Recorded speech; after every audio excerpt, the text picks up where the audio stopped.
नमस्कार दोस्तों, जय श्री श्याम। जैसा कि आपने थंबनेल देखा है, आज की वीडियो में हम बात करेंगे अगर आप म्यूचुअल फंड के अंदर इन्वेस्टमेंट करते हो, मंथली एसआईपी करते हो, तो अगर आपने रुपी कॉस्ट एवरेजिंग का प्रॉफिट का फायदा नहीं उठाया तो सेबी खुद से आपकी जो एसआईपी है उसको कैंसिल कर देगा। अब एक्चुअल में सेबी ऐसा क्यों करेगा, इसके लिए आपको कंप्लीट वीडियो वॉच करना है और वीडियो को स्किप नहीं करना है। इसके लिए हमको पता होना चाहिए, पहली चीज तो ये है रुपी कॉस्ट एवरेजिंग एक्चुअल में क्या होती है। तो चलिए शुरू करते हैं आज की हमारी वीडियो को। आपने अभी तक चैनल को सब्सक्राइब नहीं करा हो तो चैनल को सब्सक्राइब कर लीजिए, क्योंकि म्यूचुअल फंड से रिलेटेड हर वीडियो आपको इस चैनल पर मिलती रहती है। तो चलिए शुरू करते हैं आज की हमारी वीडियो को। तो सिंपल दोस्तों, यहाँ पे देख लीजिए रुपी कॉस्ट एवरेजिंग। अब रुपी कॉस्ट एवरेजिंग ये बोलता है कि म्यूचुअल फंड में जब भी हम इन्वेस्टमेंट करते हैं तो काय के लिए इन्वेस्टमेंट करते हैं, प्रॉफिट कमाने के लिए, रिटर्न बनाने के लिए। लेकिन बात ये आती है कि सर म्यूचुअल फंड में इन्वेस्टमेंट होते हैं, देखो दो तरीके के, एक होता है लमसम, दूसरा होता है एसआईपी। अभी कहाँ की बात आ रही है, एसआईपी की। पर्पस दोनों का सेम रहता है। अगर आप लमसम में इन्वेस्टमेंट करो तो भी आपको प्रॉफिट गेन करना है। लमसम में बस इतना होता है, एक बार में आप एक फिक्स अमाउंट इन्वेस्ट कर देते हो। एसआईपी में क्या होता है, किस्तों में आप अपना इन्वेस्टमेंट कंटिन्यू रखते हो। जैसे आपने मान लिया 1,000 रुपए की मुझे एसआईपी करनी है, तो हर महीने क्या करते हो आप 1,000 रुपए एसआईपी पे करते जाते हो। अब बात आती है कि सर रुपी कास्ट एवरेजिंग का प्रॉफिट कैसे होता है। आप रुपी कास्ट एवरेजिंग का मतलब ये होता है कि म्यूचुअल फंड के अंदर जब मार्केट क्या हो, डाउन हो,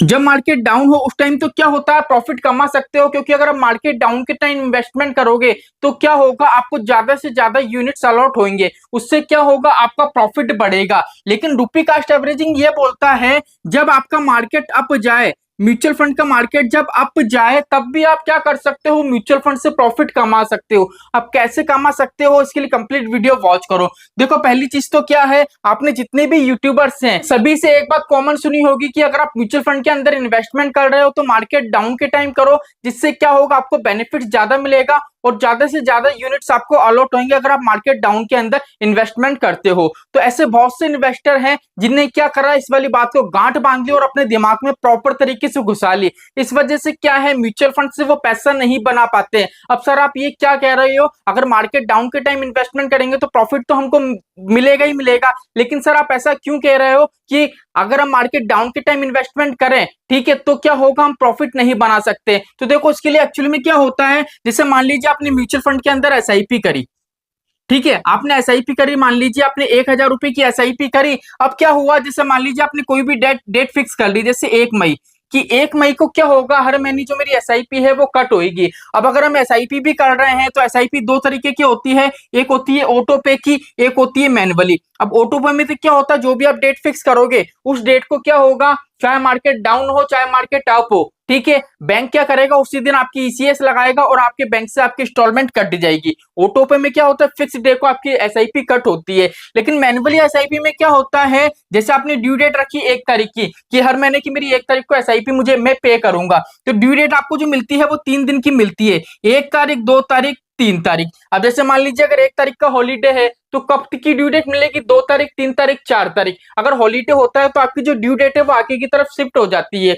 जो भी आपकी ड्यू डेट होगी, जैसे 1 तारीख की ड्यू डेट मैंने सेलेक्ट करी, तो क्या होगा दोस्तों, मुझे 3 डेट मिलेंगी टोटल। 1 तारीख को पे कर सकता हूँ, 2 को पे कर सकता हूँ, 3 को पे कर सकता हूँ। अब इन्वेस्टर क्या करते हैं, वो देखते हैं 1 तारीख को क्या मार्केट है, अगर मार्केट अप होता है तो वो अपनी एसआईपी को पे नहीं करते हैं, अच्छी बात है, कोई दिक्कत नहीं है। 2 तारीख को देखते हैं मार्केट अप होता है तो एसआईपी पे नहीं करते हैं। अब क्या करते हैं, 3 तारीख को देखते हैं, अगर 3 तारीख को मार्केट डाउन रहता है तो अपनी वो एसआईपी पे कर लेते हैं। मार्केट डाउन रहता है तो क्या होता है, ज्यादा से ज्यादा उनको यूनिट अलॉट हो जाते हैं, तो प्रॉफिट वहां से कमा लेते हैं। ये काफी बढ़िया चीज है। लेकिन इन्वेस्टर क्या करते हैं, 70% इन्वेस्टर ये गलती करते हैं कि तीनों की तीनों ड्यू डेट पे, मान लीजिए 3 तारीख को भी आपका मार्केट क्या है, अप है, तो वो क्या करते हैं, अपनी एसआईपी पे ही नहीं करते। एसआईपी स्किप तो कर नहीं सकते, क्योंकि ड्यू डेट पे आप आपकी एसआईपी को स्किप नहीं कर सकते हो। अगर ड्यू डेट पे आप आपकी एसआईपी स्किप करोगे तो इस वाले मंथ की एसआईपी स्किप नहीं होगी, वो नेक्स्ट मंथ की इंस्टॉलमेंट है वो आपकी स्किप होगी। इसलिए क्या करते हैं, वो अपनी एसआईपी पे ही नहीं कर देते, उसको ऐसे कैसे छोड़ देते हैं, जिससे क्या होता है, रुपी कास्ट एवरेजिंग का प्रॉफिट नहीं कमा पाते। अब ये रुपी कास्ट एवरेजिंग का प्रॉफिट क्यों नहीं कमा पाते, देखो पहली चीज तो ये है, जैसे मान लो आप 1,000 रुपए की एसआईपी कर रहे हो, अब आपका गोल है मुझे तो सर 15 साल की एसआईपी चलानी है, ठीक है, चलो 15 साल भी 18, मान लीजिए 1000 रुपए की एसआईपी कर रहे हो, आपका गोल है कि मुझे म्यूचुअल फंड से 50 लाख रुपए का कॉर्पस तैयार करना है, इतने साल में आपने फिक्स कैलकुलेशन करी कि इतना परसेंट मुझे रिटर्न मिलेगा। अब मेरे भाई अगर रेगुलर बेस पे अगर आप मार्केट देखते जाओगे, अगर मान लीजिए ड्यू डेट पे आपका मार्केट लो होता ही नहीं है, मार्केट अगर हाई रहेगा, तो क्या आप हर महीने इसको पे नहीं करोगे? अगर आपकी इंस्टॉलमेंट पे नहीं करोगे तो नॉर्मल सी बात है, आपका जो कॉर्पस है वो तैयार ही नहीं हो पाएगा। आप क्या करोगे? आप देखो कि मार्केट डाउन नहीं है, आपकी 1000 रुपए की एसआईपी है, मान लीजिए मार्केट अप में अगर आप एसआईपी कर लेते हो तो आपको यहाँ पे थोड़ा सा नुकसान होगा, थोड़े कम यूनिट यहाँ पे अलॉट होंगे। लेकिन क्या होगा अगर आप मार्केट अप के टाइम में इन्वेस्टमेंट कर लेते हो, क्योंकि देखो ड्यू डेट पे तो फिक्स है, 3 दिन की ड्यू डेट रहेगी, मार्केट अप हो तो ठीक, डाउन हो तो ठीक, हमको पे करनी है तो करनी है, हम स्किप नहीं कर सकते और एसआईपी को छोड़ नहीं सकते। अगर मान लीजिए आपका जो एसआईपी है, ठीक है, ड्यू डेट पे वो अप जा रही है, मार्केट अप जा रहा है, तो भी अगर आप उसको पे करते हो तो आपको क्या बेनिफिट मिलेगा? बेनिफिट ये मिलेगा, अगर आप उस एसआईपी को छोड़ देते तो नॉर्मल सी बात है, आपने जो 1000 रुपए की एसआईपी मिस करी है, नॉर्मल सी बात है, अगर फ्यूचर में आपका गोल है मुझे 15 साल के लिए एसआईपी करनी है, जो 15 साल के ऊपर वो 1000 रुपए की कंपाउंडिंग होती है ना, अभी आपको लग रहा है मात्र 1000 रुपए मैंने छोड़े, लेकिन फ्यूचर में आप देखोगे तो वो 1000 रुपए की कंपाउंडिंग है ना 20,000 के करीब आ जाएगी। तो ये होता है रूपी कास्ट एवरेजिंग, कि अगर आप मार्केट डाउन है तो प्रॉफिट तो कमा ही सकते हो इस हिसाब से,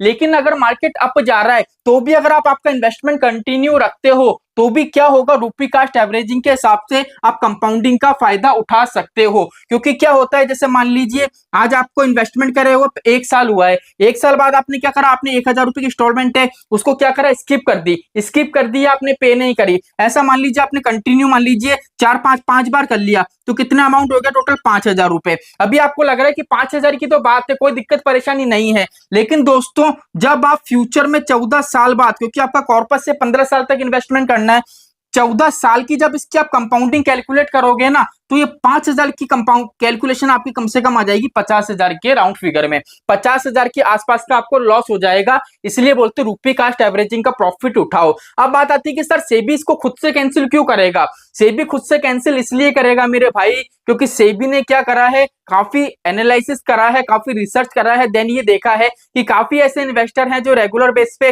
अपनी एसआईपी या तो वो स्किप करेंगे, अगर स्किप नहीं करेंगे तो क्या करेंगे, वो ड्यू डेट को पे ही नहीं कर देते, तो उसको ऐसी कैसी छोड़ देते हैं। वो ये सोचते हैं हम पे नहीं करेंगे तो हमारी इंस्टॉलमेंट है वो ऑटोमेटिक कैंसिल हो जाएगी और नेक्स्ट मंथ से हम नेक्स्ट मंथ की इंस्टॉलमेंट पे करते रहेंगे। काफी अच्छा भी था, काफी अच्छा जुगाड़ भी था, लेकिन सेबी ने यहाँ कंपलसरी कर दिया है कि अगर कोई भी इन्वेस्टर 3 महीने तक कंटिन्यू अपनी एसआईपी को स्किप करता है या 3 महीने तक अपनी इंस्टॉलमेंट पे नहीं करता है, ठीक है, तो क्या होगा, सेबी खुद से उसका जो भी इन्वेस्टमेंट है, जितनी भी एसआईपी है वो कैंसिल कर देगा। अब कैंसिल इसलिए कर देगा क्योंकि नॉर्मल सी बात है, मार्केट डाउन में सभी इन्वेस्टमेंट करते हैं, लेकिन मार्केट अप में भी तो आप इन्वेस्टमेंट करो।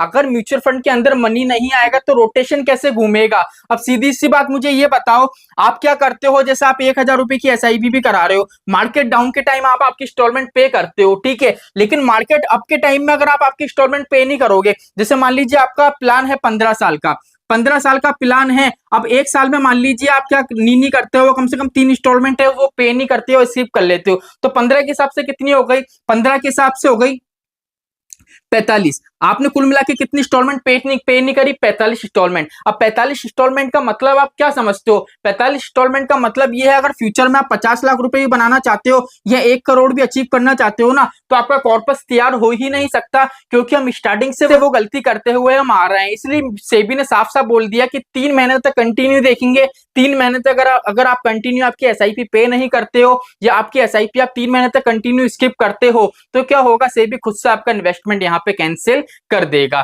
तो आई होप दोस्तों आज की वीडियो से आपको पता पड़ा होगा कि म्यूचुअल फंड के अंदर मार्केट डाउन से तो हम प्रॉफिट कमाते हैं, लेकिन जब हम ये सोचते हैं कि मार्केट डाउन नहीं है, अभी मार्केट अप है, अभी हम एसआईपी पे नहीं करते, तो क्या होगा, जो रूपी कास्ट एवरेजिंग है उसका प्रॉफिट आप नहीं कमा पाओगे, क्योंकि रूपी कास्ट एवरेजिंग का जो प्रॉफिट है वो कंपाउंडिंग के बेस पे चलता है। जैसे मान लीजिए आज आपकी 1000 रुपए की इंस्टॉलमेंट है, अभी आप पे नहीं करोगे तो नॉर्मल सी बात है, फ्यूचर में उसकी जो कंपाउंडिंग कैलकुलेट होगी वो काफी बड़ी संख्या में होगी और वो कैलकुलेट नहीं हो पाएगी, तो आपका भारी मात्रा में लॉस हो सकता है। तो चलिए दोस्तों आज के लिए इतना ही, मिलते हैं हमारी नेक्स्ट वीडियो में। जय श्री श्याम दोस्तों, जय श्री राधे।